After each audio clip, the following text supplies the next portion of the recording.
Xbox, Record This is a podcast celebrating all things gaming, food, and the good old days. If you'd like to find out more, head to xboxrecordthis.com.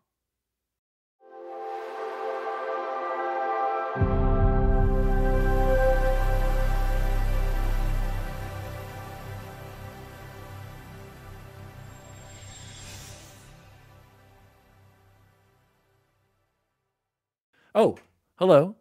DaddyDWALLY here, and welcome to Xbox Record This episode 50, a momentous day in XRT history. Halfway to 100 episodes. We did it, boys.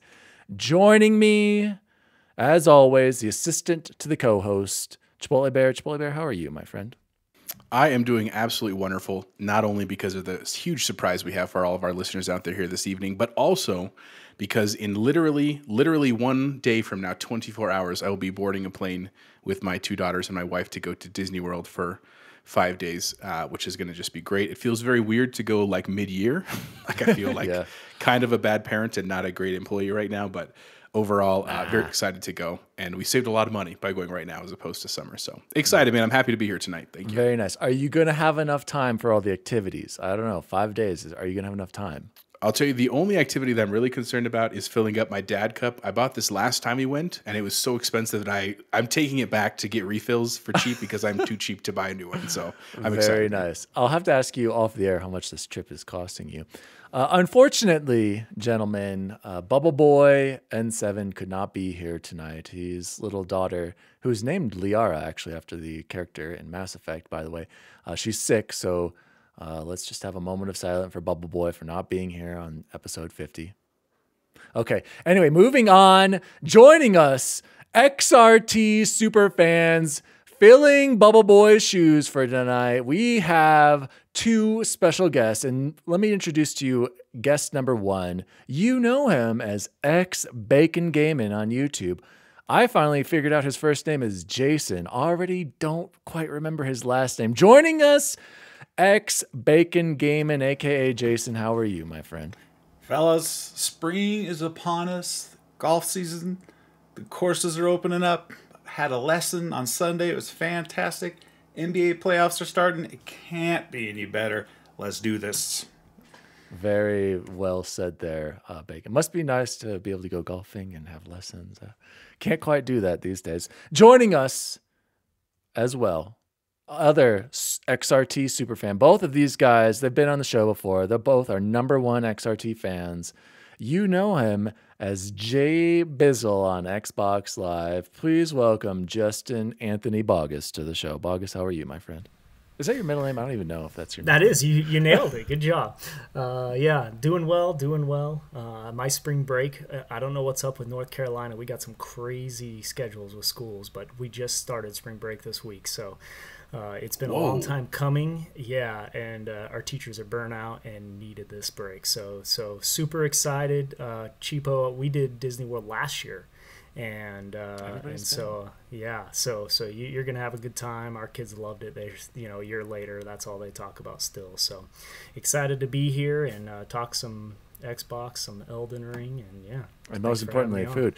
Guys, this is of course Xbox Record This, and we're a podcast celebrating all things gaming and food and the good old days, and we're going to talk about all of those topics for sure tonight. And let's jump right in to some shout outs. And we were popping off again this week. Huge shout out to, I forgot to say this last week. It was to Symphony for following us on Instagram. So a huge shout out for the follow. I'm going to stop you right there. It's actually C. Fowney. That is Claire Fowney. She is a former student of both mine and Bogus's at Bear Creek High School. She is now well into her adulthood. She's a wonderful person and human being. And she, when I posted my victory about beating Elden Ring on Instagram, she was like, I just downloaded this. And I was like, hey, you should listen to XRT. And so huge shout out to Claire. She's an awesome kid. So well, shout out, Claire. Sorry I messed up your name, but thanks for the follow. Let me just say, Claire, if I remember correct, Claire was my TA one semester. And,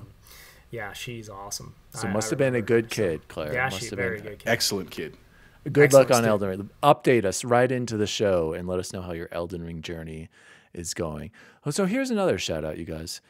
This is coming from XbacongamN on YouTube from a couple of weeks ago. I also forgot to read this one. He wanted to say, Chance, you're way off base with Halo. The helmet had to come off. They are trying to draw in new fans to the series. Not all viewers will be hardcore Halo fans like we are, and it will definitely show the Master Chief's human side. Was it fantastic? No, but it was good. And Well, I will roasted. and I will pay for the yearly second tier of PlayStation Pass. $100 for all those games is worth it to me. Is it really, Bacon? Just disappointed with the day and date and still no real strategy announced for PC. Not even a firm timeline for PC releases is a huge letdown. So, Bacon, I'm just going to throw it right to you right there.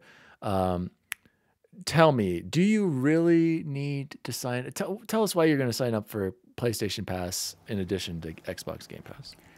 Well, if you buy it now, then they're going to upgrade you for the year. So, but you can't find the $60 cards anywhere, so it's pointless.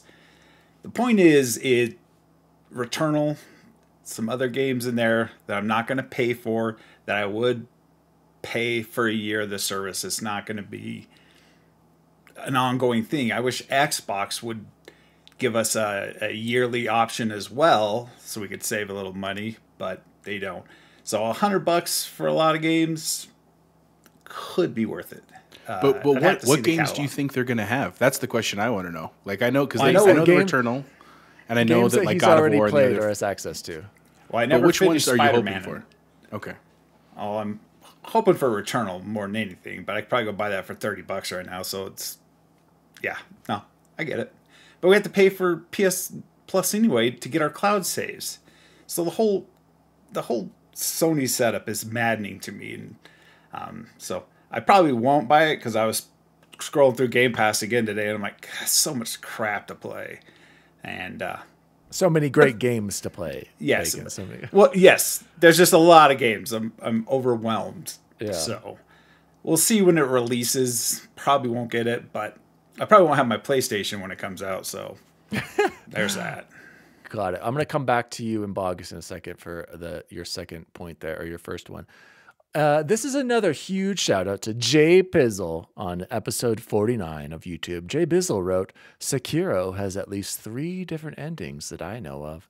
So he's calling out Bubble Boy there as well too. So apparently there are multiple endings. And Bogus, have you watched any of... Well, actually, Bogus, I'll ask you about Sekiro and Elden Ring. Our question last week about why do you think Mass Effect received so much hate for their endings and Elden Ring did not?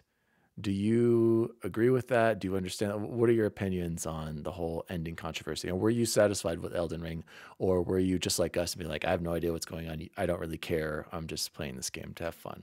So Bogus, let me know. I think a newcomer to the game has absolute reason to be dissatisfied with the ending. I think if you've played any FromSoft game before, you just know that's what you're getting into. There were no surprises there for me. There's a bunch of different endings, and every single one of them is quick and short cutscenes. Dark Souls 3 was that way. Sekiro was a little bit, but Chance, talked about it being a little bit more story and being satisfied. I would agree with that. I think it was more centered because there was no role-playing element in the sense that you had the same weapon, you were the same character. It was a lot less customizable, so I think they felt like maybe they could go a little bit deeper with the story. That being said, it wasn't anything like Mass Effect or some of these other games with real, deep character storylines. So I wasn't disappointed. I was fine with it. So it didn't bother me. I think the Mass Effect comparison is crazy. I think you made a good point when they changed it because they got so much hate. But as somebody who played the series just like you from the very beginning, I love the ending. I thought the ending was fun. And whatever they did, it wasn't going to be enough to make people happy because that game was just so epic. And the way your saves and decisions carried, I mean, nothing like that has been done since, and maybe never will. I mean, I don't know. We'll see. But so those are my thoughts. And by the way, we should keep spoiler limited on Mass Effect talk because Bacon, for some reason, has only jumped. I think he's only beaten 1. Maybe he's into 2 right now, if I remember correctly. Bacon, you got to get on that, man. I'm shocked and appalled. it's sending probes to the planet is driving me crazy. Oh yeah, it's terrible. That's the worst part. Running out of gas. Literally the worst part. Running out of space gas. I mean, oh, I don't run out of gas or space gas there. You guys start Jose, just jump eating in. What junk. were you gonna say? No, I was just gonna say he started Mass Effect 2, but it gets better, man. You don't have to do that in the third one. They really fixed that system. They really did. It's worth it. Yes. And you don't need to do it. Well, I guess you do have to kind of do it for a certain amount to improve your ship, because if you don't do certain upgrades, it'll come back to bite you. I don't want to spoil any more for you, Bacon, even though you've probably read this ahead of time. Guys, JBiz, have you seen the Halo TV show, or have you been watching it? No, I'm too cheap to do 2-month subscriptions, so I'm gonna wait and get my free months when the whole thing's out. Okay, so I plan on watching. I'm excited. I've been listening to you guys and fast forwarding on some parts. Okay, I would. Be spoiled. Okay. But even what you guys have talked about, I don't feel like has made it to where I feel like I'm not as big of a spoiler alert guy as you are. Me. So whatever. But I'm excited. I'm excited for it. Good. You should watch it. Bacon, give me your quick impression. Tell us of episode 3. So here's the thing, Jose. Bacon did not particularly like episode 3 for some reason. So I just want to hear, a spoiler-free, your reasoning why what didn't quite hit for you. I just had trouble with one of the decisions they made of an implant of some kind. I watched it back a second time and started thinking about it, and I know why they did it. It's for the cameras. Not a big fan of seeing Chief's derriere. First we had to see his face, and now we get to see his we man saw business, the master cheeks. Master cheeks. I really I like the series. I do too. It's not 100% what I was expecting, but I knew they had to do creative decisions for audiences. Yeah. It can't just be Chief in the helmet the whole time. Why would you even have an actor? If they could just put a double in there and gave Steve Downes' voice, but how appealing good. would that be besides to fans of the video games? Like if they want to try to get more people in, you're right. Like then learning stuff about the origins of the Spartans and why they were originally created and stuff that I could have missed before, but really kind of set the stage for it. It's good. It's good. It's warming up. Good. So here's a fun question for the three of you, and I mean maybe not JBiz as much because he hasn't seen it yet, but one day. So part of the weird thing for me is Paramount bought this and is making it, right, and it clearly was a cash grab. They're trying to get people to their service, which is fine, right? Is there a different service that you think would have done it better? So like an example would be like, do you think HBO would have done it better? I mean, would it have been darker, grittier? Would it have been better to have it on like Peacock, Netflix, Hulu, like, you know what I mean? Like Apple, I don't know for sure myself. Like I think Paramount's doing okay with it, but I wonder if that's part of the issue is that they're pretty new at this, making their own new content. I think if any of them could, it would be HBO, but I don't think it would necessarily be better, like written or acting wise. I just think maybe some of the production would be better and some of the like CGI and stuff like that. So yeah, I just don't know how dirty or dark you can take that storyline, the story arc. I mean, it's not. HBO is known for Game of Thrones and stuff that's more shock value, and The Last of Us coming up is definitely going to be. So I think it's pretty good for their first attempt. Like in all honesty, I think some of the CGI looks fantastic. We'll talk more about this later. I want to save this since I don't want to bore Bogus too much of it. You need to watch Bogus. I definitely recommend waiting towards the end. Quickly, I did want to say about the Cortana thing. I remember Chance was asking, was it true about the clone becoming Cortana and killing off the clone? I did read like that was straight out of the canon of the video games. Like that was true, Chance. So in case you're wondering, yes, they did kill the clone, and that's how she became Cortana. So just wanted to point that out. Guys, let's go into our warm-up / opener. And this is written to us from good old Bubble Boy. Bubble Boy asks, hey boys, all this talk about food recently and fast food burgers specifically, what are your top 5 fast food sauces? So guys, who would like to go first with their best fast food sauces / condiments / whatever? Bacon, you want to go first? Are you raising your hand? Go ahead. Yeah, I'll go first. Number 5, ketchup. We all use it. It counts. Okay. No. I agree. Ketchup is No, great. it's not. It's great. It's not a Ketchup is specific great. sauce. True, I agree. It's not the best, but I'll allow it because you use it on French fries, man. You probably use it at every place you go. And All on of burgers. these on I French agree. fries. I don't. I'll allow it. Keep going, bacon. Number 4, Taco Bell hot sauce. Had some the other night. It's fantastic. Number 3, Chick-fil-A ranch, which works so well with everything in Chick-fil-A. Number 2, I went with the Chipotle queso inside the burrito. It's a sauce. It counts. And my number 1 is Freddy's fry sauce. And if you want to spice it up, get the jalapeno. If you want to tone it down, just a standard fry sauce. Man, that's the list. The great list, Bacon. I got to get to Thank Freddy's. you. Thank you. It's been too long. Bogus, why don't you give us your top 5 fast food sauces / condiments, etc.? Yeah, I'm a little jealous about the Chipotle queso. We'll talk about that in food we ate, but I just recently got to try that, and I agree it's very, very good. So glad it got on somebody's list. My number 5 is Arby's sauce. I think Arby's sauce is great. I actually enjoy that on their roast beef, but also in the fries. And so definitely Arby's sauce is an all-time favorite for me. Number 4 coming in, Chick-fil-A. Actually, 2 of their sauces made my top 5, but number 4, the honey mustard. I really, really like the honey mustard.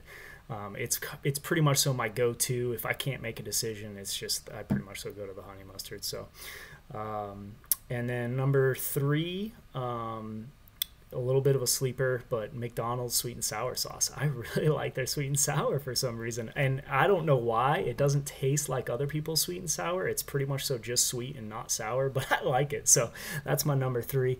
Number 2 is you hit right on Taco Bell bacon, but it's not the hot sauce. It's the fire sauce. You got to go fire, man. So I like the Taco Bell fire sauce. I actually buy it and at Walmart in the cans and bring it home. So I put that on anything that needs a little hot sauce. That's what I like. And my number 1 is Chick-fil-A Polynesian. I don't know what it is about that Polynesian, but I love the Polynesian, and nobody does anything like that, so it's unique to Chick-fil-A. So I don't think I've ever had the Polynesian sauce, like ever. It's good. It's good. It's a little bit sweeter though than I remember it being. Bogus. It is. It's sweet. But you need to put it on your to-do for sure. For sure. It's worth it. That used to be my number 1. Chipotle Bear, why don't you give us your list and I'll round us or close it off. Yep. So I'll go ahead and give you the definitive list, and then Dan can mess it up again like he typically does. So my honorable mention, and the only reason I would have put it higher on my list. I just don't think it technically counts as a fast food sauce. The Red Robin Ranch is my honorable mention. Fast food because it doesn't have a drive-through. I was like, that feels like I'm cheating, but man, it's a classic ranch that literally goes good on sandwiches, on fries. It's good 2 days later. Like it is a clutch ranch for sure. Or even the powder stuff that you put on the French fries. Oh yeah, the fry stuff is good too for sure. But that's on my list because that's not fast food. So my number 5, I'm right there with both Bacon and Jbizzle. That Freddy's fry sauce. I agree, Dan. I got to get to Freddy's. Like I was like, man, that sounds so good right now. The sweet fry sauce. That's my number 5. My number 4. None of you have said it is the Cane's sauce from Cane's Chicken. I think Cane's sauce is delicious, and they're just opening a Cane's here not too far from our house. It should be open in April, so I'm really excited. Number 3 for me, also not on your list, is the Good Times Wild Dippin' Sauce that you can get for their fries and their burger. I'm a huge fan of the Wild Dippin' Sauce.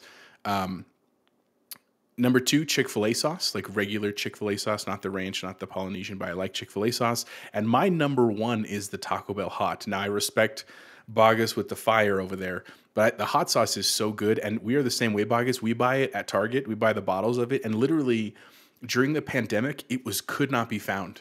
And literally at one point we were like down to 1 bottle, and I was searching the internet to like buy like from a food supplier. At one point, like I talked to Victoria, the only order size you could get was 32 bottles. And I was like, should I do it? And she was like, yeah, you should do it. And we tried, and the order got canceled because they didn't have enough to go around. And so then one day she was at Target, and they must have literally just restocked like 12 bottles. And my wife bought all 12. Like she came home with a full Target satchel of Taco Bell hot sauces. That's why I married her right there. So that's my number one hot sauce. Goes great on everything. We love that Taco Bell hot sauce. Cheapo, we had the same thing happen in our household. It was nowhere to be found during the pandemic. And I was down to about half a bottle. And so Christina would pull it out, and I'd be like, "No, it can't go on tonight's dish." It's it was like I was only putting it on things that like were good enough because you had to ration it. So yeah, so I feel you there. I'm glad you found some though. Taco Bell sauce is great, but have you had the Victoria Salsa Brava? Like, I highly recommend try that as an alternative. Have you had it? Have any of you guys had it? Nope. Try it. I don't eat it. It's just try it in case we're in another pandemic. And we have another rationing situation. I'm telling you, it's fantastic. I was this close to going to Taco Bell. You how you have a couple extra packs and like filling up the bottle. Like, don't let it go to waste.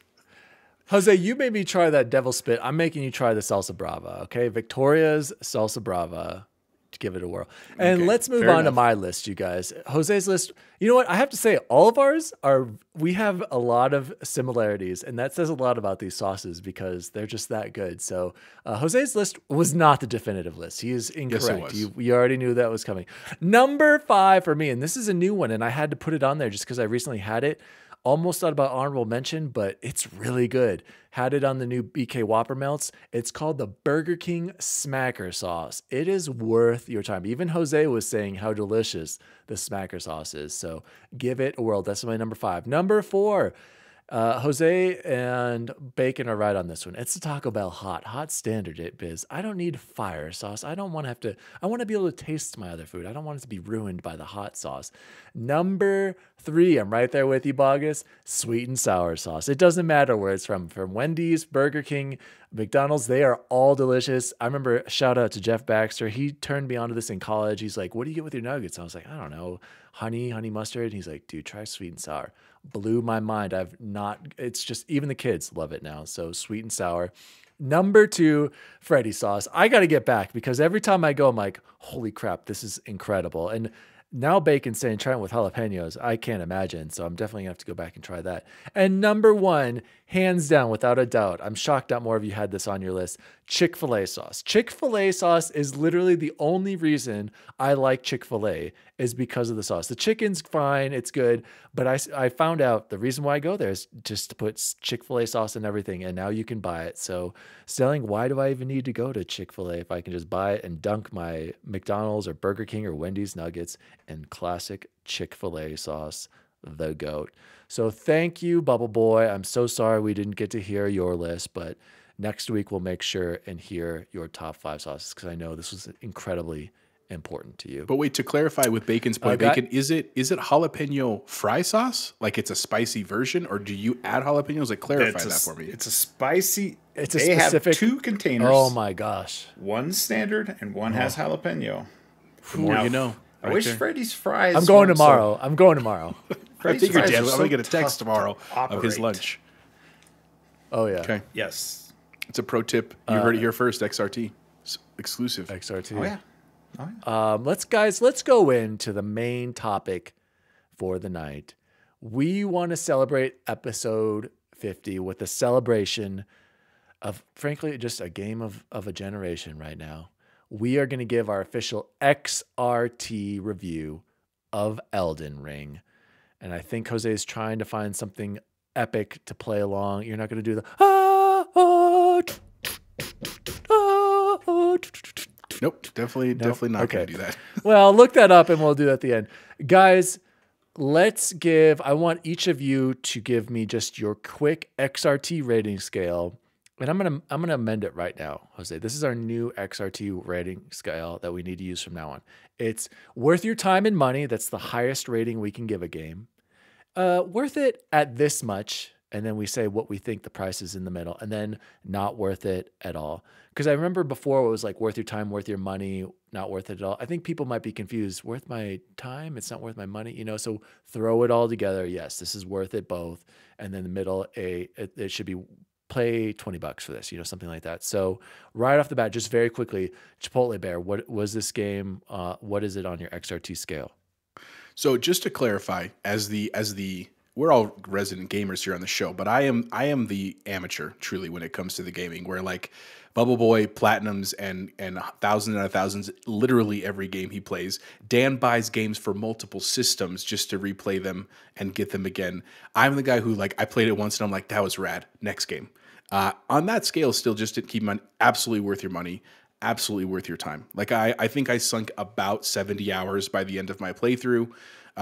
But I easily could have gotten another 50 out of it if I wanted to really go and explore and just, I mean, I was at the point where I finished the game, I was pretty OP'd. And so I could have probably just had fun playing the game. I just was more interested in moving on to some other stuff. But in that regard, for $50 worth 70 hours, like you drop $50 to go to the movies for an hour. You know what I'm saying? So I think it's well worth your time, well worth your money. It was an incredible game on all accounts. I do have some critiques, which we'll get to in a little bit, things I think could have been better, but overall, I have no regrets. I really appreciate what it did for the gaming community, because I think that because it was cross-platform and it wasn't like owned by Xbox, owned by PlayStation, like it was truly just this third-party game that released, it really was weirdly unifying, where like we keep joking that like you'd say that word in public and you just see people popping out like, you play Elden Ring? You know what I'm saying? Like that was just a really great feature. So that is my official rating, worth your time and worth your money. Bogus, what is your official XRT rating? And tell us, what is your playtime? Are you still playing it? What is going on, Bogus? We need an update. Definitely worth your time, worth your money. It really is. I think it deserves all the hype it's getting. You know, a lot of people saying not a 10 out of 10, the critiques, but no game's perfect. That doesn't mean it doesn't deserve a 10 out of a 10. I don't equate those two things, because no game would ever be 10 out of 10 if that's what, you know, a 10 is perfection. I think 10 is puts it in a class of its, you know, own among the elite games, and this is definitely that in my opinion. I am still playing it. It's not the only thing I've played. I've started playing Tunic, and I'm enjoying that.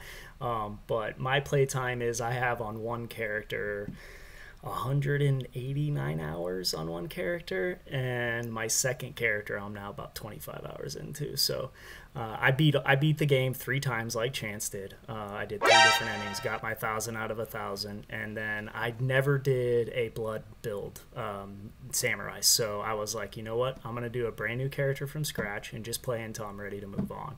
And I think I'm getting close to kind of that ready. I'm already like almost through the game. I think I just have Farah Missoula, and I didn't do, you know, every boss. I'm just kind of playing through it at my own pace and doing the things that I want to do. So and it's fun. I'm still enjoying it, and that's crazy. So, but I've also started playing a little bit of Tunic, and my kids really like that game. They want me to play it because my daughter's favorite animal is a fox. So I could talk about that later when we talk about what we'll save that for what we've been playing. 200 hours. You've heard it here first, you guys. Over 200 hours for Jbizzle.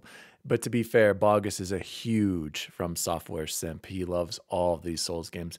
And frankly, now I kind of get it. But let's move on. Bacon, what is your official XRT rating scale? And I believe you're new to the Souls games as well, like all 3 of us except for Bogus, correct? So tell me what your thoughts are. And did you beat the game, Bacon? Did you ever officially beat it? Of course I beat it, all by myself, with no help from anyone on this panel. Can you put a price tag on 7 days of your life? I don't know, but my $60. My official XRT rating is absolutely worth your money, worth your time, worth the sweats, the palms, throwing your controllers. It is worth it. Fantastic game. I'm gonna go play Demon Souls now, but yes, worth it. And who helped you beat the main boss? Just some guides. I used YouTube a lot. Yeah, okay. It was me, you guys. I came in. I had to switch from my samurai build because I didn't realize they cut your flasks in half, and I just couldn't survive long enough after that first stage. So switched to a mage, did the Jose trick, and absolutely pulverized him. And then basically I just casted that rock spell while Xbacon the Grunt was going up there getting hit a bunch. So you melted the first part of that boss in 2 seconds. Yeah, and I spent 2 days trying to beat that. 2 days, and this guy walks in and just mages. To I be fair, laughed. okay, well, we'll go into my official rating. Guys, I was one of those skeptics. I wasn't sure of the 10 out of 10. But then once I spent time with it and learned this game is absolutely a masterpiece. This is a 10 out of 10. This is worth your money, worth your time in the XRT rating scale.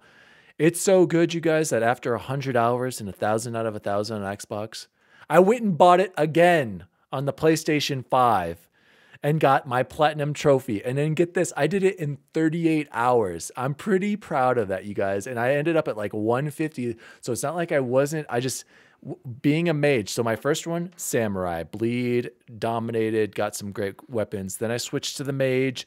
Mage is really easy at first, but there are some bosses, Jose, where I was like, this is not going to, like I skipped Black Knife, Bogus, couldn't do Melania as a mage, had to switch to a bleed build to beat Melania. And then it was like a joke. She's a joke if you do it correctly. But I do want to say, guys, this game is that incredible.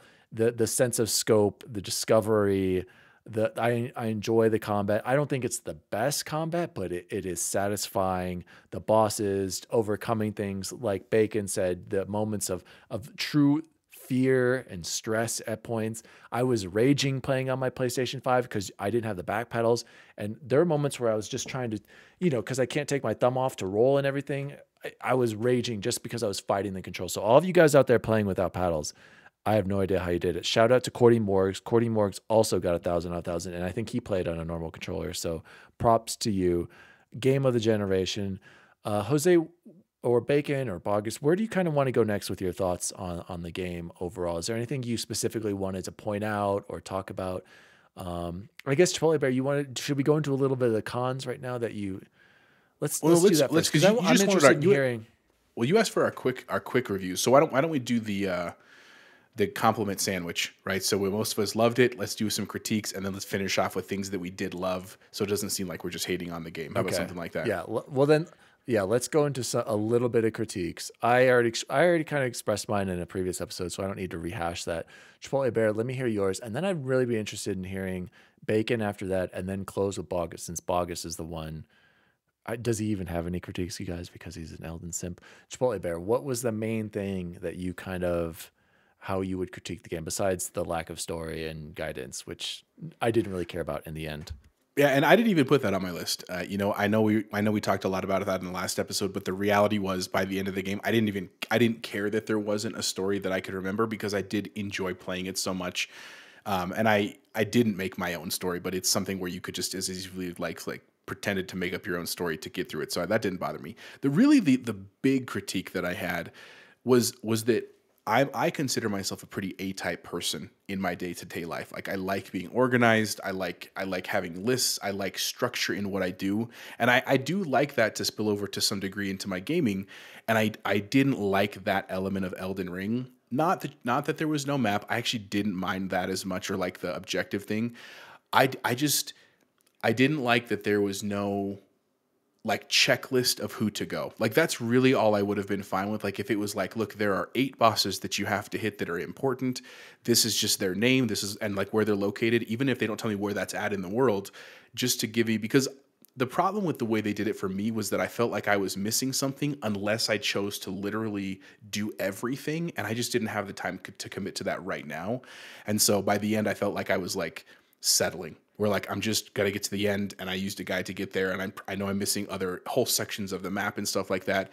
The other part that kind of goes along with that, and this is just for me, and I know it's because I'm also relatively new to the Souls games, it was almost too much data on the character screen where I like couldn't focus. So like, for example, like the fact that you have a faith-based stuff and you have arcane and you have like intelligence and you have like, to me, like I knew what they were by the end of the game, but by then I had already kind of settled myself. And I know that you can respec, like I totally understand that. But like, because I knew I was only going to play one playthrough really on this, I would have just liked it.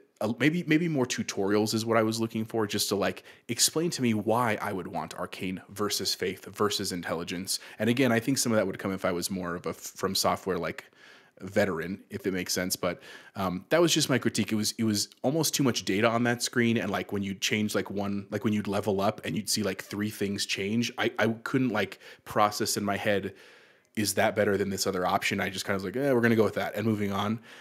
So that was the really big critique. The other one it's smaller for me, but it's pretty controversial is I've thought about it a lot. I don't love that they patched the software. Like I know why they did it. I don't disagree that I know it's their game. Like they have every right to do that. What I don't like is that it to me, that gave an unfair advantage to people that were faster at playing the game. You see what I'm saying? Like that they were able to to capitalize on some of that.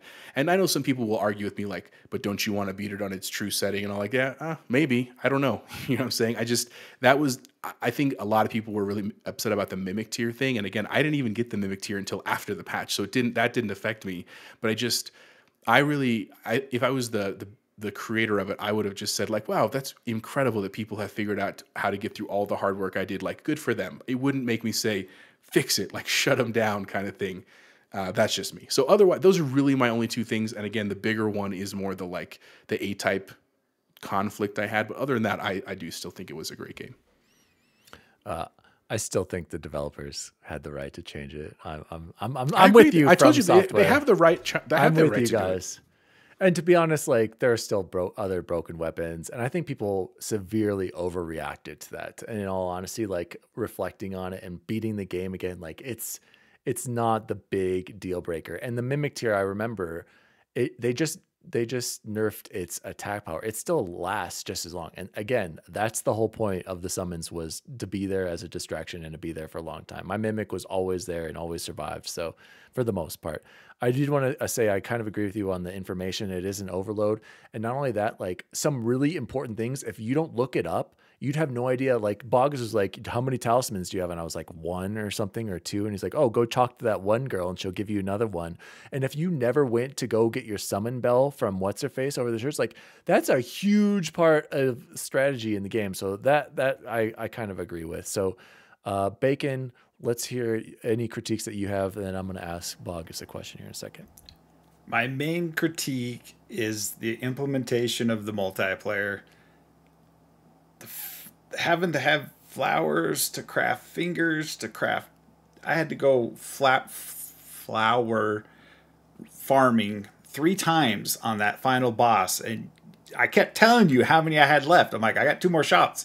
1 more shot. I'm done. And it's 2022 from Soft. Let's just let us have friends. I also didn't get the mimic till after the nerf. And I still felt the mimic was beast the whole time once I got it up to 10. So I don't have a problem with them fixing that. A little more guidance would have been great. If I didn't have YouTube videos and how all these guys figured out all this stuff that I then looked up to then use. My hat's off to the Elden Ring YouTube community. And the 7 days of my life to get that one cutscene at the end. Now I'm assuming if I do it 2 more times, I'll get more, but oof, you will get 2 more seconds. That was a lot of work to sit on a throne. And say, yep. See, And then also when I did start my +2 playthrough, I didn't beat Melania before I did that in the hog tree. I really wish I would have did that first, but I didn't. And so I think you'll be okay. And on the is it Melania or Melania? I don't remember. Boggs, I needed to ask you, did you beat Melania with anything that wasn't a blade build? Because if so, tell me, is it possible? Because I struggled as my mage. Like as my mage, I didn't struggle on any boss, but against her, I had to switch to the bleed build. I had to switch to the Rivers of Blood. Do you think that's fair? Do you think like that's a part of the design? How do you feel about the game basically forcing you to go into a different setup to beat one awful, terrible boss? But then some people can just, beat it with naked and parrying and one-hitting it. So, Boggs, do you have any critiques? And tell me your thoughts on Melania. And did you beat her, or did you have to switch classes? So, just I don't have a lot of critiques. You guys know I am a huge Elden, FromSoft simp. And I honestly, the biggest critique, and this isn't really a critique, but I had a lot of FOMO in this game. because as I'm building my class, and I think this just happens in a lot of games, but this game, there were so many different directions you can go. I mean, it took me an hour to get through the character selection screen. I'm not joking. Like, I had to go watch YouTube video after YouTube video to see what I was missing out on if I wanted. I mean, I'm not joking. It was an hour because I went back and looked and I'm like, I am so ridiculous. Like, this is stupid. I just want to play the game. And finally just picked on Confessor. So, you know, but I mean, and then there'd be times where I'd have to make decisions. So, yeah, you have the respec, you know, but you know, even once you decide how you're going to spec your character, now you got to pick the weapons and am I powering up so that is not a bad critique, right? But it definitely is something that, you know, I went through more in this game than I've probably ever gone through before.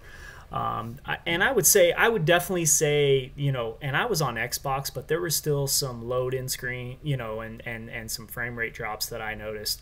I can imagine that if you were on PC and were seeing some of the things that people were seeing, it would absolutely have an effect on your enjoyability of the game. But because I was on console, and these games have always struggled on PC and always done better on console, you know, I didn't experience too much of that. So that's about it. I don't have a ton of critiques. The other stuff, the multiplayer, I think is a huge critique and is fair.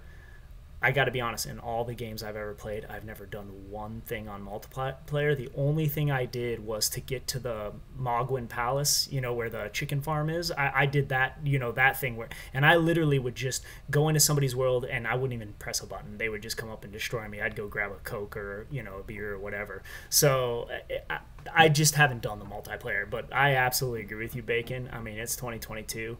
Why do I have to put in a password and get and craft these? Like, why can't I just press a button and invite my friend into my game? So I think they got to fix that. As far as the Melania, I think it's, I don't know. I say Melania, but I could be wrong too. The first time I beat her, I did it with the Blasphemous Blade, which is easy button. I mean, the Blasphemous Blade is crazy OP, so I used my Mimic Tier and did it. The second time I beat her, I used my double Zweihander build and Bloodhound Step, which Bloodhound Step makes the game so much easier once you get used to it, because it's not just a dodge, it's the iframes are higher. You can hit it later, so you can have a later reaction time and still dodge, and you move a lot further than the roll, so you can clear out, like when she does her flower attack, it's really easy to clear out of that. Amongst some of the other things. So I only did it with bleed builds. That being said, if people can go in there and beat it with a level 1 character and just sit there and parry, I mean, I'm sure it's possible, but very clearly that is a boss that is much, much easier with some sort of melee attack than range, because she just doesn't take a lot of damage. And you could probably do it with range, but man, you really have to be patient, and I just don't think most people have the kind of patience that some of these YouTubers have, where you watch them. I mean, these people go level 0 with a, you know, just the dagger or whatever. It takes them 15 minutes and they, you know, or 10 minutes, whatever, but 10 minutes of fighting that boss and not making a mistake, because if they get hit one time, they're going to die. How long did it take them to get good and really be there? It's pretty incredible. So I do think it's probably a blade build, and I think that's fine. I don't have a problem with it. I think there were bosses I faced that were way harder for me than were for some of you guys, like Placidu, whatever. That boss killed me. It took me forever to figure that boss out. I beat Melania on my 3rd try. I mean, but then when I played the 2nd time, it took me an hour and a half because I was trying to do it without a tier. So I didn't use an Ash. I just did it myself, and I was just back to good old Dark Souls 3, man. I just had to get good. I mean, there was a night on there that took me 3.5 hours to beat, you know. So to me, an hour and a half, that's a lot easier than Sekiro or Dark Souls 3. So anyway, those are my thoughts. All right, Bogus. By the way, I never found that Bloodhound Step. Never used it. Never got to experience that. I was just rolling everywhere. So that was the only thing. I had one more question for you, Bogus, but we can talk about it later. Any closing thoughts on the game? How about this? Do you think this game, would you recommend this to any video game player, or do you feel like it has to be a specific person or player? So Chipotle Bear, what do you think? I mean, you're new to it, and I'm new. I would still recommend. Somebody it to anyone. shut that kitty up. I know, that's my cat. He was in last episode too. Freaking Nacho. I'm sorry. Oh, I know. So here's the I would recommend it to anyone, but maybe not at full price. Like as an example, so like a new person who's like a high school kid at my school who's like, I like to play on the weekends a couple hours, and I'm like, well, do you like to play the same game for 6 months? Because that's what's going to happen if you play this game like that. That's the only concern I would have with that. Otherwise, I don't think it was so incredibly challenging that you wouldn't enjoy it. I do admit that you probably would get bored at some point and just quit. Like you just probably wouldn't come back if you weren't that vested.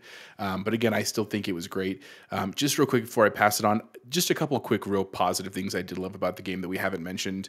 I do think the customization was really awesome. I admittedly laugh like when Bacchus said I spent an hour. I spent a long time customizing my character to never see her really in the game, other than just like the typical third-party view. Like I just expected a couple more cutscenes would like show my face and like show me interacting, and that didn't really happen, which was a little bummer. But still, I like that I had the choice to do that. I also praise it for its get lost factor in the sense that like legitimately I feel like I would see something cool like, oh, I'm gonna go check that out. Ooh, I'm gonna go check that out. And like before I knew it, 6 hours later, I have done literally nothing to help my objectives, but I've had so much fun doing that. I think that's a very special thing to have. And this is a Soulsborne like high point. I think the creativity in these games is just astounding to me. Not just the level design, but the boss design. Like every time that you get into a boss battle, like I legitimately have the sense of like, ooh, what's this going to be? And some of them, you walk in and you're like, oh, caca. And some were not that same sentiment, but every time was interesting. Every time was fun, which again, that's very hard to do in a big 100-hour game. And the last thing I have to give it as a huge positive is just, again, the amount of amazing YouTube videos I have seen just from Elden Ring, from all the way from the like Dr. Disrespect hilarious ones where like he's like, this is going to be easy, and then 16 hours later you're still dying from the same two people, all the way to the like the way people have found to game the system, to like just everything that has come from this has been incredible. Like the amount of content generated from Elden Ring has got to be in the millions of hours on YouTube, which is pretty cool. So overall, again, really great. Appreciate it. Those are my final thoughts. Very nice. Jose, speaking of YouTube videos, I just watched one earlier when I was eating my wings tonight of the newest Dr. Disrespect. Highly recommend it. It's like 60 minutes worth your time. We're cracking up the whole time. More it's Elden hilarious. Ring? Yes. Any of his Elden Rings, you got to watch. You guys go watch it. And then I wanted to say, Bogus, you mentioned like the FOMO and like all these different builds and all these different ways you could play the game. I saw a guy, you should also watch this on YouTube, who beat it doing a 0 damage run, and he only used summons the entire time. It was incredible. It's crazy how he had to think outside of the box. He beat the entire game with 0 damage done and with summons. I highly recommend it. It's on my history. I'll send it out to you guys. Bacon, would you recommend this to most people? And give us your closing thoughts. That's tough. This game is not for everyone. Frustration level of walking right into the tree sentinel first 5 minutes, some people are just going to give up. I got pwned by that dude so many times. You have to be a certain breed to put yourself through this pain, and so a casual is not going to like it. But on sale, probably just for the FOMO, and they're here and all their buddies talking about it. But it's an acquired taste, but it's a fantastic acquired taste. My final thoughts were it's an absolute masterpiece, even with the lack of story, lack of guidance, lack of everything. Takes me back to my old days of playing on my NES and hard games and nothing to lead you or tell you what to do, and it was absolutely incredible. I'm not sure I can go back and play the other ones. I might try Sekiro because I think the other ones will anger me a lot. But I think I will try them, but I'm tip my toes in. Worth every second, every minute.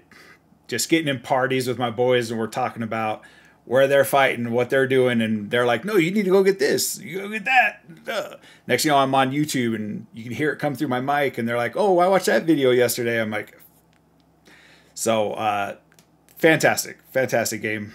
I'm not going to get the 1,000. It's just not achievable. Yes, you it come is. sit by me, You can do it. You can do it, Bacon. It's not as achievable as you think it is. And that game has single-handedly derailed my efforts to get my 100K for the year because I put way too much time in that. And now I'm trying to play Tunic, and that's hard. And so I'm just like, let me go play Star Wars. And I'm enjoying that. But Elden Ring, it's going to be up there with Starfield, I assume, for Game of the Year, with probably God of War. It's going to come down to taste.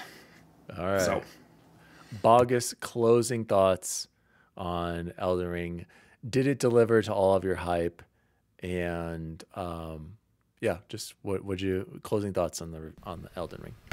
Yeah, it absolutely did. As far as recommending it to anybody, you think about the kid in high school who has limited funds, or anybody who just is buying one game every few months, or one game every 6 months. It's a gamble.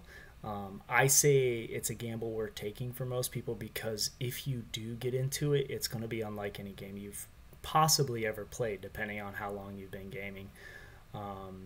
For people who have $60 to go waste, I would say gamble on it, because you might not like it, but if you do, the amount of time you're going to get out of it, is just absolutely worth it. As a person who's played Dark Souls, I haven't played Demon Souls, but I played Dark Souls. I've watched quite a bit of Bloodborne and played all the way through Sekiro. Elden Ring took the best parts of every single one of those games and made an open world game from it that is beautiful. You mentioned last week it's not the most amazing graphics, but the artistic representation of the different parts is incredible. It's been a long time since I've played a game that had so many, like, even when you think about Skyrim, you pretty much were seeing a lot of the same things until they came in with some of the DLC. It's just mountain after mountain, snow after snow, cave after cave. This thing, every part was completely different as far as artistically and how they looked, and it looked incredible. I can't remember Mass Effect, and then maybe Arkham. Some of the Arkham games are the only games I've ever played where I was so excited for it to come out, and when it came out, it was even better than what I thought, and I couldn't stop thinking about it or putting it down until I had finally gotten my time's worth, where I was ready to finally move on. I mean, you guys, 200 plus hours, I still can't put it down. So yeah, very much so, very excited. Can't wait to see what FromSoft does next. Absolutely. And, stoked. So, Bugus, were you a Skyrim fan? I can't remember. Absolutely. Oh yeah, Skyrim's one of the best. Yep, absolutely. Okay, so, and I didn't even play. I played Oblivion after Skyrim, because that was my first Elder Scrolls, and then I liked it so much I went and played Oblivion, and loved Oblivion too, but not as much. I was just gonna say, tying into Skyrim, like, this is literally the only game that I can think of that even comes close to how Skyrim was for us back in 11.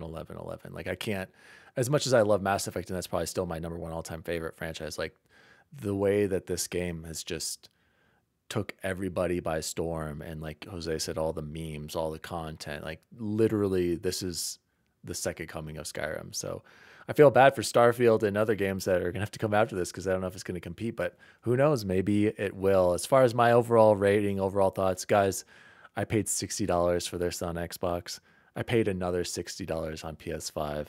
I have 1,000 out of 1,000, the Platinum Trophy. And here's the kicker. I'm playing Ghost of Tsushima right now. I'm thinking about stopping it and going back to playing Elden Ring on PS4 and getting the Platinum for that run as well, and doing a different build, because now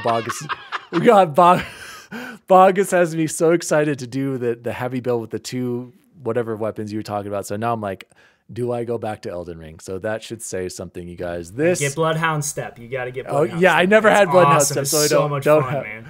Never got that. So that has been our review celebrating Elden Ring. Like I said, a game of the generation, multiple generations. This is available on PS4, PS5, Xbox Series X, Xbox One.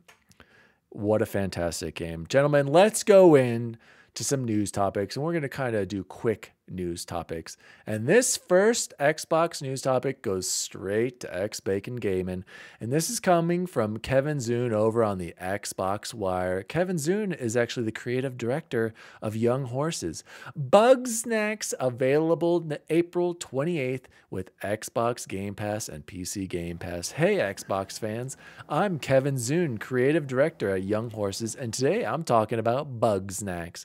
If you're not familiar, Bugsnax is a first-person adventure game where you collect kind of bug, kind of snack creatures and feed them to your friends. You play as a journalist following the trail of lost explorer Elizabeth Megafig to Snacktooth Island, where she discovered Bugsnax before mysteriously disappearing. The only way to track her down is to catch tons of Bugsnax and feeding them to Lizbert's scattered band of misfit grumpuses. However, anybody who consumes Bugsnax rapidly mutates into what they've eaten. It's a unique blend of slapstick comedy and narrative mystery with a dash of body horror on the side. If that sounds appetizing, then I have some good news. It's coming to Game Pass. Guys, does anyone here have any interest in Bugsnax, which they made me say 17 times in that run? Really? So this did originally come up. Wasn't this a PS5 launch game? So it's finally coming. Bacon, tell me why you're so interested in Bugsnax. Well, I made fun of this game in the PS5 launch lineup, along with another one that's coming to is on Xbox with Godfall. But when you think about it, we're getting the definitive edition of Bugsnax in our subscription service. I mean, I laugh at it, but I played Super Lucky's Tale this year. I've played Sackboy Big Adventure. So why wouldn't I play it? I'll play it, and I'll enjoy it. And you'll get 1,000 out of 1,000. Chipotle Bear, why are you so excited for Bugsnax? So no joke, I knew nothing about Bugsnax, and when I heard it, and I heard right now I remember Bacon telling us about that. But literally this afternoon, we were watching YouTube with my daughters, and this trailer came up, and my daughter Scarlett, who's 4, was like, "Dad, play that one," and I was like, "What the hell is this thing?" And she was engrossed, like she was like, "I want that now." And even my wife Victoria saw it, and she's like, "We're gonna have to get that game," and I was like, "Really? That's okay." But so they all want to play that game with me, and you watch the trailer. If you haven't, go to YouTube and watch the Bugsnax trailer. It is intriguing because it is just bizarre. You know what I'm saying? I think whether people will really like it will really come down to controls, because it is really truly first person. Like at one point, I even told my wife, I was like, "This kind of looks like a VR game. Like, is this a PlayStation VR kind of thing? Just the way it looks?" But no, it's just a first person thing. And I mean, it definitely looks like something as a dad I could play with my kids, which there are frankly not a lot of games I can do that with. So I'll check it out, man. I will report back at the end of April and let you know how it's going for sure. Is it couch co-op or co-op? It doesn't. I don't know. This doesn't say, but if it's first person, I doubt it. But again, their controls aren't tight enough to really do it. They just want to like laugh at what's going on the screen. So we'll see what happens. Bogus, does Bugsnax interest you at all, or should we move on to the next topic? It could. Same thing. If Riley sees it and wants to play it and we could play co-op, I would definitely be down. I still want to play It Takes Two with her. That's kind of next on my list to try to find some time. I might wait for this summer, but I'm definitely going to play It Takes Two, and then maybe something like this Bugsnax where you can put some time in, hang out with the fam, and play video games. So 2 things I love. Super Lucky's Tale. Jbiz, have you played that? That's a great child-friendly game, so I highly recommend that. Let's move on to the next story here. I just want to do a quick little announcement here, and we don't need to really talk about this, but I just want to say that Halo Master Chief Collection has added cross-platform co-op, so infinite possibilities. This is coming from Eurogamer, and they also announced this on their official Twitter and whatnot. I just wanted to say now me and Bacon can play together while he's rocking his 3090 on his PC, and we can play some co-op on the Master Chief Collection. But also in the patch notes, they added... I think they added a different kind of swarm mode. And what was the other thing? Oh, ODST, that's what, right. So included a patch to include improvements to ODST Firefight, Flood Fight now included in there, custom game browser, quick match, fresh skulls, new skulls for Halo 2, 3, and ODST. That's kind of crazy. These games are so old. New medals, new mods. and they're putting in a lot of effort, surprisingly, into the Master Chief Collection. So happy about the support that is being put into the MCC from 343. But more importantly, that leads right into the next story that I wanted to mention quickly. And this is coming from our good old friend Jez Corden over at Windows Central. And this actually was tweeted by the developer, but he had mentioned this earlier in a story. Certain Affinity announces a deeper commitment to Halo Infinite. Certain Affinity has long been a closer partner of Microsoft and Xbox, having worked on Halo games for years. We have it on good authority that the studio is also contributing to other Xbox games, including Perfect Dark, while potentially also making an all-new exclusive of its own dubbed Suerte. Today, the studio announced that it is deepening its contributions to Halo, specifically to work on Halo Infinite, which has been under scrutiny for its relatively slow pace of updates. Earlier in the year, I revealed that Certain Affinity is working on a new mode for Halo Infinite, codenamed Tatanka, and today it would appear that CA has confirmed it. And this is the official tweet from Certain Affinity. We've been part of the Halo franchise for more than 15 years, and we're honored to say we are deepening our relationship with 343 and have been entrusted with further evolving Halo Infinite in some new and exciting ways. Join us on our journey. Guys, I also wanted to say that our Xbox recorded this Twitter. I tweeted at Certain Affinity saying congratulations and see you online, Spartans. And the studio liked our tweet. So we got to work on getting them on the show. Get them on the show. Pick them up, Jose. Pick them. Pick them up. Pick them. Thank you. And so this new game mode that Jez thinks is, he's received rumors lately that it point to it being or having battle royale elements, and least complete with a shrinking arena. I suspect it will have a unique twist or two to differentiate itself from the Call of Duty Warzone and Fortnites of the world. So guys, I just wanted to get your quick opinions on Certain Affinity joining the team on Halo Infinite. Bacon, I got to go straight to you because you're a huge Halo fan. I'm not sure how big you were into the multiplayer. I know you're a big campaign guy. What are your thoughts on the whole Season 1 debacle and how long it's been? And obviously, I feel like this is going to be a great move for Halo Infinite, and they're going to get some much-needed support and resources to help bring content to the game. So, Bacon, tell me your thoughts on how Infinite's multiplayer launch has been to you. The launch, like, technical issues, there are none. It runs smooth, plays great. There's no content. I haven't even finished the battle pass. I turned it on yesterday, and I was just like, I still got 20 ranks to go with 22 days. If this is true, you got to start drinking some rock stars and get those double XPs, Bacon. Because oh wait, no, you can't have those. Never mind. I was like, that's over now. Yeah, and it's over anyway. Sorry. If this is a battle royale game type, which it looked like from the screenshots that I saw, it feels like it. It's gonna breathe some life. They need to add money into the battle pass like everybody else so you can buy things, and if you're low on money, you add money to your wallet. They'll figure it out. It's going to be way better. And why doesn't Xbox own Certain Affinity right now? Why? How do we not own them? Some people are thinking they're going to purchase them. And Crystal Dynamics, how is that not a thing? We should just own both of them. Well, Square owns Crystal, but Square doesn't like Crystal. Jose, do you think, well, let me hear your thoughts on Certain Affinity joining. And actually, wait, Bacon, do you feel Halo is being treated unfairly for its lack of content? Because I didn't hear all of this complaining during Destiny, for Destiny 1, Destiny 2, the constant negativity, and also Warzone's had like 2 maps, you guys. Let's be real. And the second one was Kaka. Remember that, Jose, when it went back to 67 or whatever it was?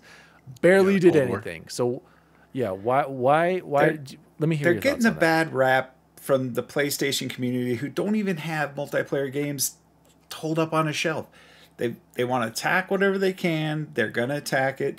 It's just who they are. Yes, it needs more. We understand it's been here longer than any other game, right? We've been playing Halo multiplayer for a really long time. So I think it's unfair. It's our first attempt at a free-to-play, first attempt at a battle pass.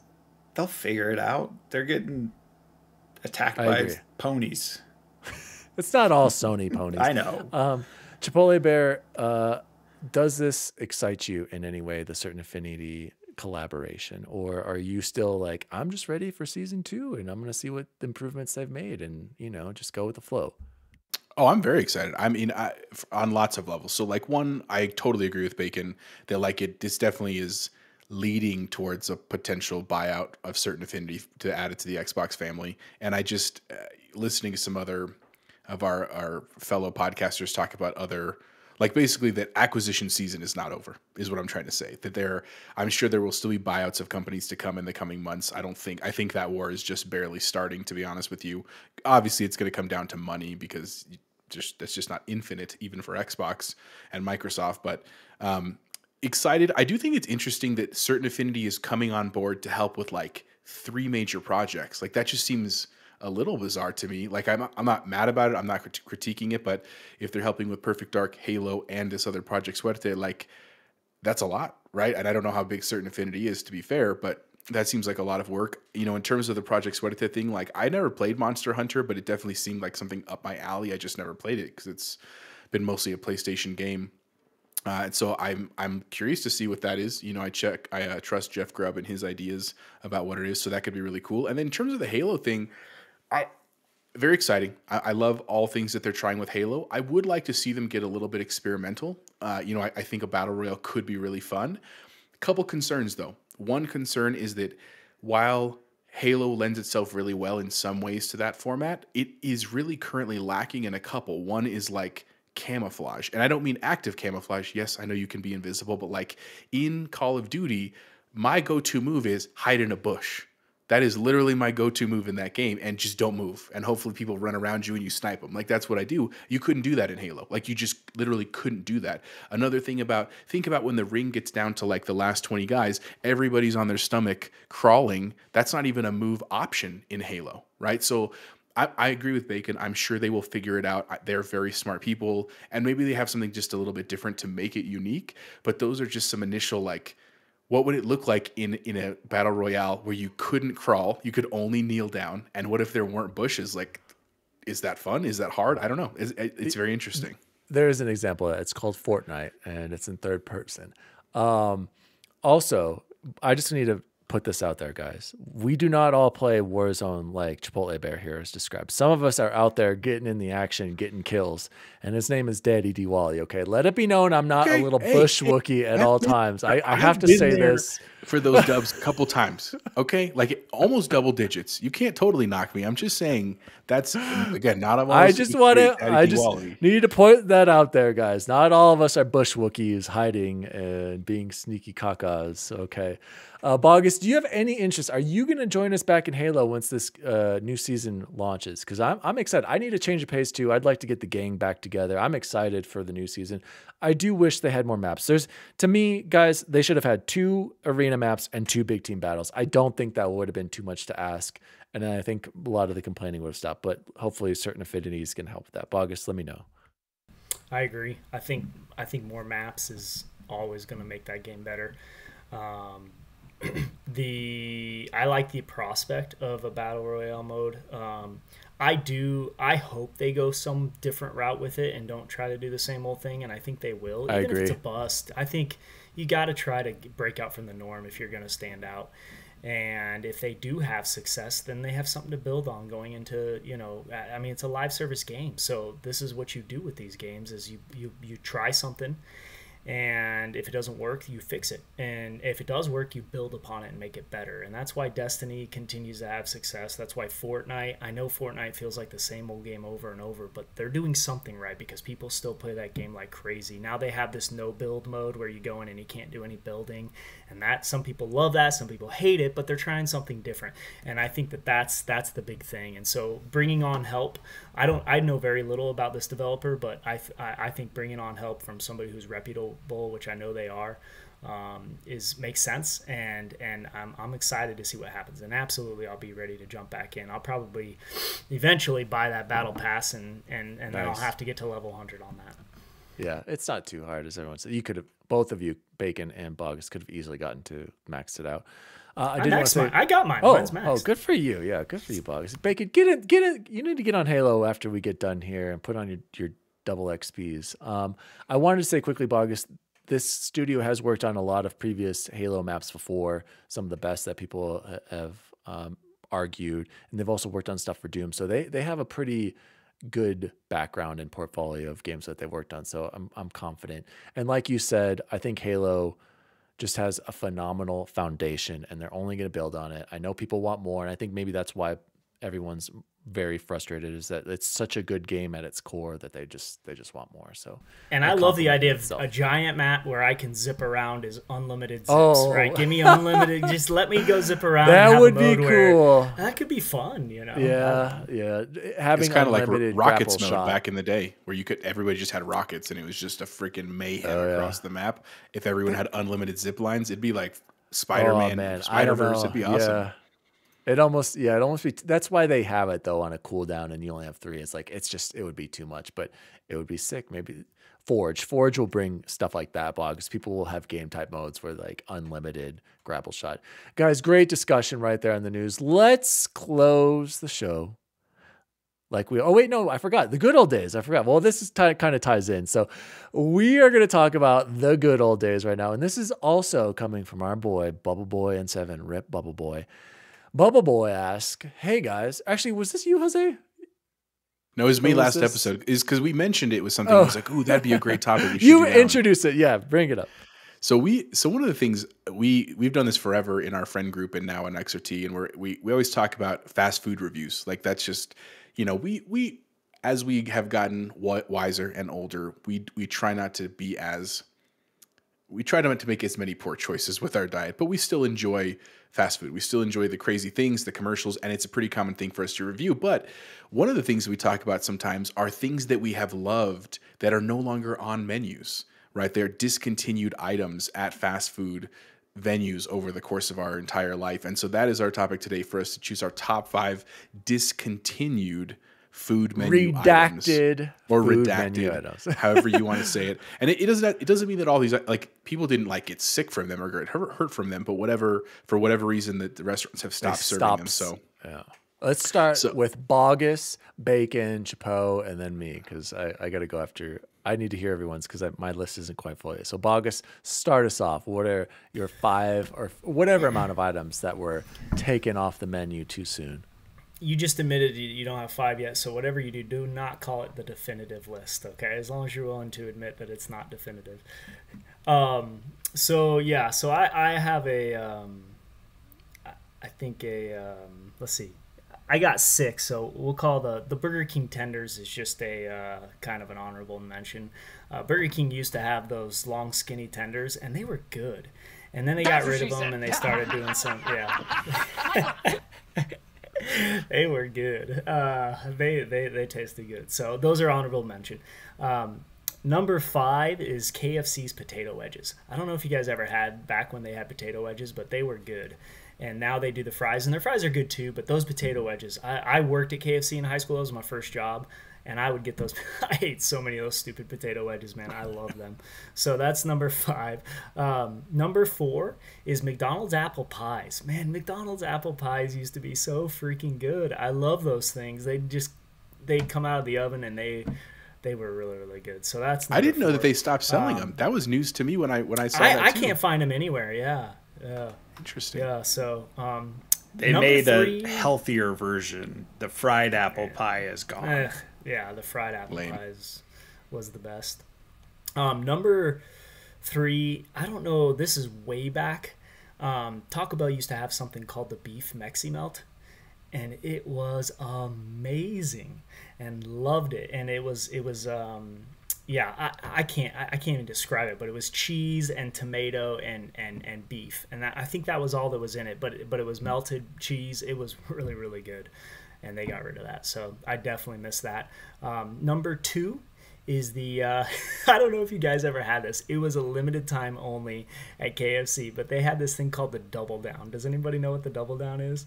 Anybody remember? Yeah, wasn't it like 2 pieces of chicken with cheese in the middle? Cheese and bacon. Cheese and like 2 different kinds of cheeses, bacon. And I ordered that thing one time. And I think I might have ordered it a second time, but it was so good. But man, I mean, you want to talk about being full. I've never been so full in my entire life, except when I have 2 chicken sandwiches from Popeyes.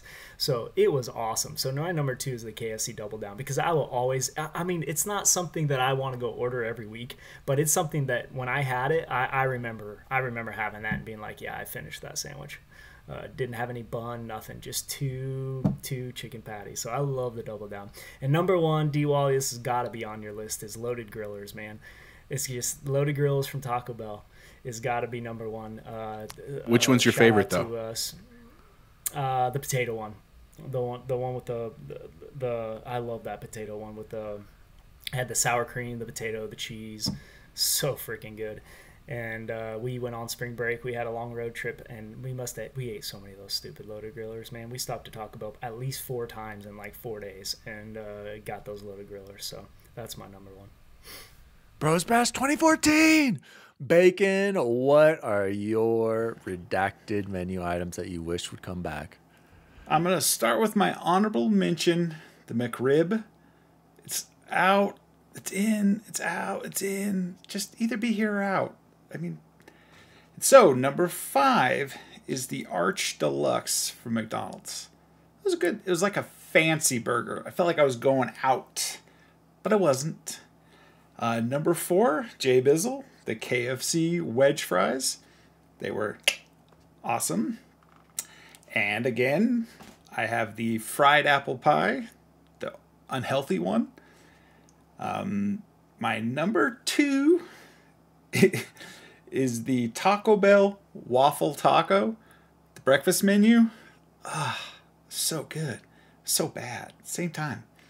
And then my number 1 is the beef fat fried McDonald's fries before they switched to the vegetarian oil back when they fried them in the beef fat. You remember, McDonald's fries used to taste way better. Yeah, they're not as good. Yeah. Research. Great list, Bacon. Jose, I have my list now. As you, I will go next and let you close this one off. So okay, all right, you do it, man. This is the definitive list because I have way you just more. Made it than up 5. literally as we were talking. It is Number false. 5. Number 5. This is kind of a general statement. All day breakfast at McDonald's. Why can't we get breakfast at any time at McDonald's, you guys? How come right. Sonic... Yes, how come Sonic has figured this out, but you guys, the masters, the originals, the OGs of fast food can't have all day breakfast? It's like every month it was like redacted. Something else was taken off. Can you even get anything now? I don't even know if you can anymore at this point. So all day breakfast, McDonald's. Moving on, guys, JBiz, you know I have the loaded grillers on there. And let me just tell you, these things, you guys, were $1 each. The loaded grillers were $1. Here are those awesome, amazing flavors. Loaded potato, beefy nacho, and the spicy buffalo chicken. All delicious. And then you may forget, Bogus, they took it up a notch with the Daredevil loaded grillers, adding some spice. You had fiery ghost pepper, hot habanero, and mild chipotle. All incredible. And I will say it kind of lives on now. I believe it's the beef burrito or what was the one I get at Taco Bell? It's kind of a mix. Beefy melt burrito. The beefy melt. This is as close as you're going to get to the loaded grillers. And it's actually priced fairly decently. So I highly recommend that. But of course, number 1, and I'm sure this is number 1 for Chipotle Bear as well, the McSnack wrap from McDonald's. Where have you gone? Why McDonald's? Bring back the McSnack wrap. Chipotle Bear, that is the definitive list. Let's hear yours.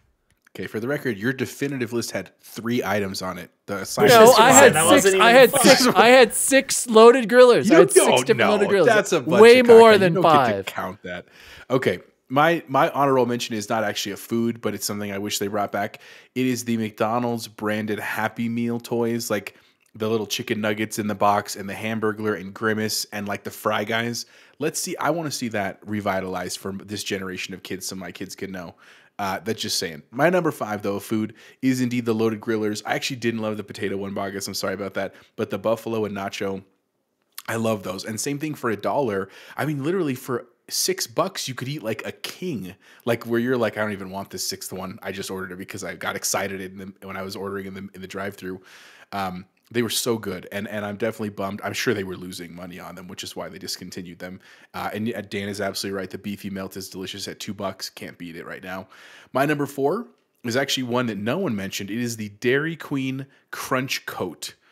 So you know how you can get like a dipped cone at Dairy Queen? Then like the red, whatever the red one is, cherry or chocolate or butterscotch. They used to have another option that was called Crunch Coat that was like peanuts and sprinkles and something else. And it was delightful. And they just stopped making it. I literally don't know why. Bunch of caca. That's all I can say. Number 3 for me, the McDonald's salad shakers. Like I don't know. I don't ever get salads at fast food places. I respect them. My wife does. She's wonderful. She's much more healthy than I am. I used to like those shakers. I thought the gimmick was fun of like you pour the dressing in and then you shake it and then you just eat the salad out. I thought they were tasty. I did find out they actually were worse for you than a Big Mac in terms of calories, which is probably why they discontinued them.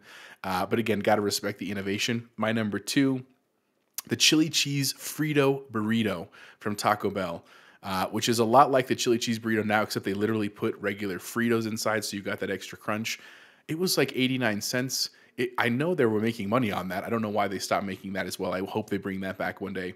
And then my number 1, exactly as DaddyDWALLY, I fully agree with him. It is the McDonald's McSnack Wrap. And if you didn't know what it was, clearly, it is literally, take all the Big Mac ingredients and put it in a small tortilla. And it was $1.50. And I remember the first time we ever had it was we were still in our youth, quote unquote, and going out like to clubs and stuff like that. We were out by like I-25 in Arapahoe. Did you used to live out there, Dan? Yes. That was the light rail stop right over there. I lived right by the Shane Company. And it was like one of those where like we came back from a night out in Denver and we weren't driving. Someone else was driving us. And we're like, we're going to stop by McDonald's and I'm going to get a McSnack Wrap. Yeah, give me a couple too. And I was like, oh my God. And for the next month, I probably went to McDonald's like 15 times for that freaking McSnack Wrap. And then one day, Dan literally texted me and was like, did you hear the bad news? And I was like, oh God, what happened? He's like, they took this McSnack Wrap. And it was like that scene in like horror movies where like the camera pans out. And I was just like, okay, well, that sucks. Like that's over. And I just, again, why did we get rid of it? It was a wonderful item. $1.50, such a great value. That is the number 1 thing I want to bring back. McDonald's sponsor us. Bring back the McSnack Wrap. That's all I have to say. Bring back the McSnack Wrap, McDonald's. It's a hashtag. Time. It's time. Shout out to Goose as well. He's a big fan of the McSnack Wrap. Guys, great discussion. Great podcast tonight. Let's close the show like we always do with the best food we had this week. Is this a video game podcast or is this a food podcast? I don't know. A little bit of both. Guys, I will go first since my epic week of food continues. So this was 2 days ago, Sunday night.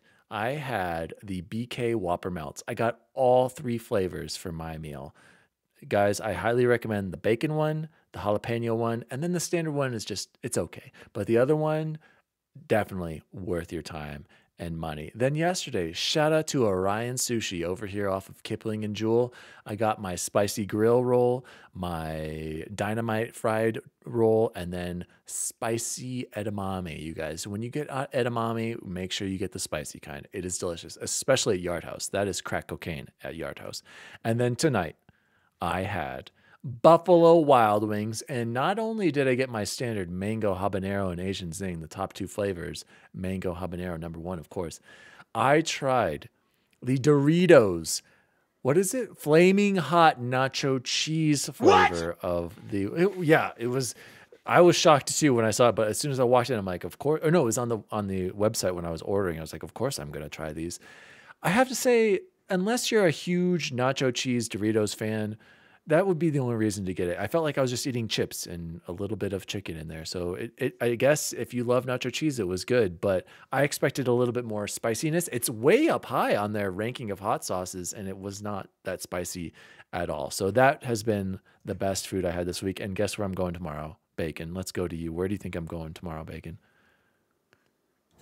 Well, I assume you're going to go get a chicken sandwich from no.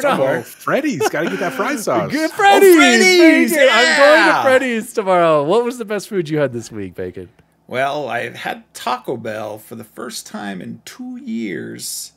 I had a steak quesadilla that was pretty solid. That's actually what made me put the hot sauce on the list. And we had some really bad Papa John's pizza a couple days ago.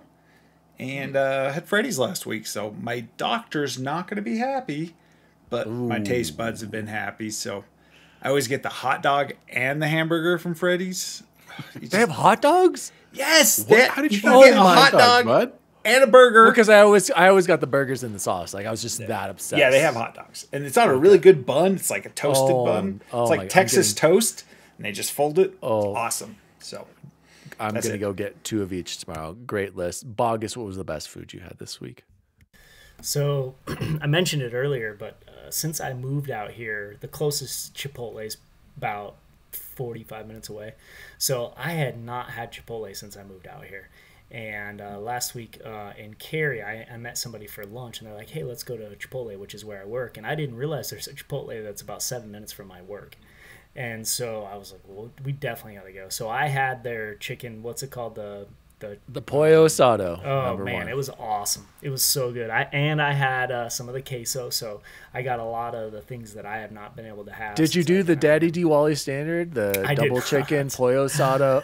No, I get tacos. I don't do the burrito. I love the tacos, so I do the amateur hour. Nah, that's just what I get. 3 soft tacos, man. And no beans. I stay away from the beans, and I get just a little bit of rice and a lot of chicken. And wait, I have to interrupt you. That's exactly what I used to do. Just get the burrito, man. That is a taco, and you get more. I know what you mean. You get double meat, and if you want that little bit of rice, you're essentially getting that taco taste that you want in a big bowl. I'm just saying, I used to be a tacos guy too, but I was like, why don't I just make what I make in the taco in a burrito? So sorry. What's your standard order? Tell us. It's standard is chicken soft tacos, corn salsa, spicy salsa, cheese, lettuce, a tad bit of sour cream, just a little bit of sour cream, and then guac and chips. That's what I usually get. Bogus, that would be soft delicious. Tacos, not that would be delicious in a burrito. I'm telling you right now. Chipotle Bear, close it off with the best. Wait, food. I got one more. And I just have to mention it because it's in the little town of Mebane where I live. Nobody will ever, who's listening to this ever. No, it's called 212. I took my wife out for date night tonight, and we ate. My wife hates seafood, so I never ever eat fish, but I enjoy fish. I really like fish. And I had a fried grouper sandwich, and it was incredible. It's this little ma and pa shop, and they do a lot of scaled up entrees. I've never eaten grouper before, but it was really, really good. And so I got a shout out to them in Mebane. 212 is what it's called, and they have that. And I had this sour, like a saison, but it's a sour, and it was a smoothie flavored, and it wasn't too sweet. It tasted like a breakfast drink, like something you wake up from a hangover and need a drink. It was really, really, really good. So that was the other food I had this week. Very nice. Chipotle Bear, what was the best food you had this week? So in all fairness, for as much as I make fun of Dan for loving Burger King, which is fully justified, I do have to give him credit because the best thing I've eaten since we recorded on Saturday night, it's only been a couple days to be fair, is the BK melt, the bacon melt. And it was, here's the thing. So I was at school on Monday. Long story short, I needed to go buy some bus passes for a student. And as an admin, I've never had to do that before, but I found out we can do that. And I just had to go to King Soopers. So I drove down the street to King Soopers. It was like right at lunchtime. And I did, to be fair, I did have a delicious lunch at school, but I was like, there's a Burger King like right there. That feels a little bit like fate. And so I drove over there because there was no line. Like there was literally no one in line. And I was like, okay, this is a sign from up above that I need to do this. And I even texted Dan. I was like, hey, I'm right by it. I trust your word. right? Which one do I need to get? And there are 3 choices. I chose the bacon one, and admittedly, it was very, very good. Like, I legitimately would consider getting it again, no problem. Like, think about it. The one tiny critique, it does come with a lot of onions, like a lot. And I like onions. It was great on it, Love but I the definitely onions. like it was enough, right? Like, I didn't want to pull a Dan and have heinous gas in my office for the rest of the day with people walking in. You know what I'm saying? I still have a job to do. So, highly recommend. Best thing I had this week was the BK bacon Whopper melt. It was absolutely fantastic. Highly recommend. Huge shout out to Burger King, also an official sponsor of XRT, hopefully someday. Guys, great episode. This has been Xbox Record This, episode 50.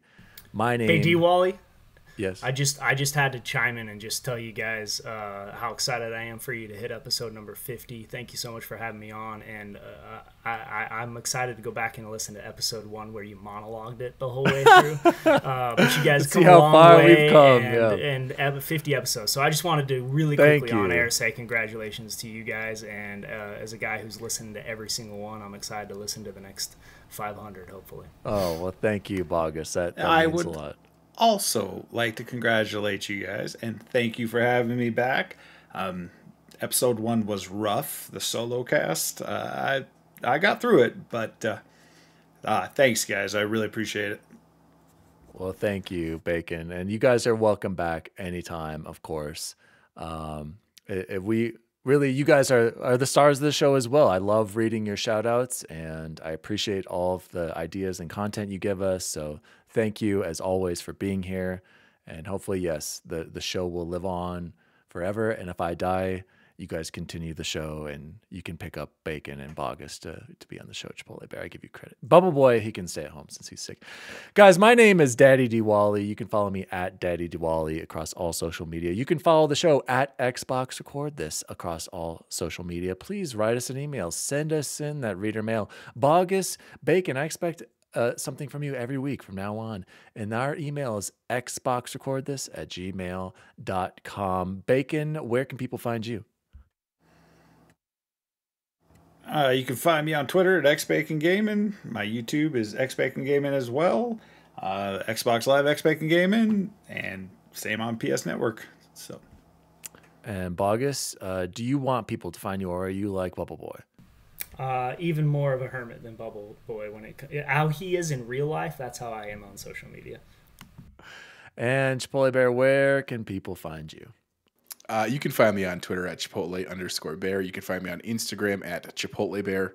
If you reach out to me, for the record, you might mention that you know me from the show, and I only say that because I meet a lot of people through school, and like the other day, this dude was like, hey, and I just ignored him for like 2 weeks, and I'm pretty sure he's a fan of the show, but it sounded like some random guy. So you might just be like, hey, great thing with XRT.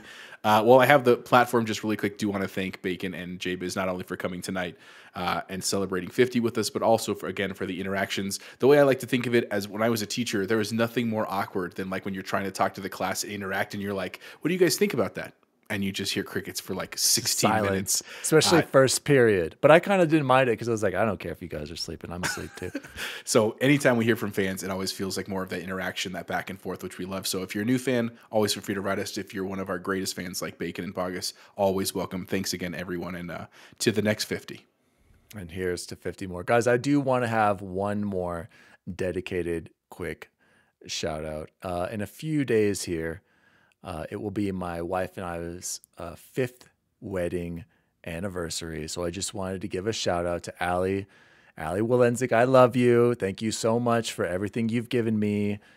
Here's to 5 years and many more. I love you. And thank you for letting me do Xbox Record This. So shout out to my wife, Allison Walensik.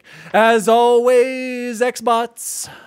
See you online. See you online. See you online. See you online. Sir, could I trouble you for a glass of warm milk? It helps put me to sleep. You could trouble me for a warm glass of shut the hell up. Now you will go to sleep, or I will put you to sleep. Check out the name tag. You're in my world now, Grandma. Oh, dear. Xbox Record This is a podcast created by Daniel Walensik. You can follow him at DaddyDWALLY on all social media. The assistant to the co-host is Jose Martinez, and you can follow him at Chipotle_bear on Twitter. The assistant to the co-host is Chance Siegel, and you can follow him at BubbleBoyN7. You can follow the show at Xbox Record This on all social media. If you'd like to find out more about the show, visit xboxrecordthis.com.